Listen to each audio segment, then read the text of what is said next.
তুমুল আন্দোলনের মুখে অবশেষে পদত্যাগ করতে বাধ্য হলেন ভারতের শিক্ষামন্ত্রী ধর্মেন্দ্র প্রধান।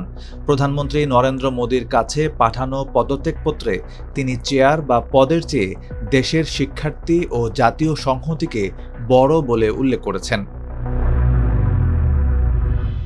ধর্মেন্দ্র প্রধান লিখেন, গত 10 দিনের ঘটনাপ্রবাহ আমাকে গভীরভাবে ব্যথিত করেছে।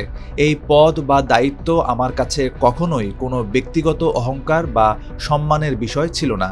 ভারতের তরুণ সমাজই এই দেশের আসল শক্তি এবং তাদের ভবিষ্যৎকে কোনো বিভ্রান্তির জালে জড়াতে না দেওয়া আমার অন্যতম প্রধান সংকল্প।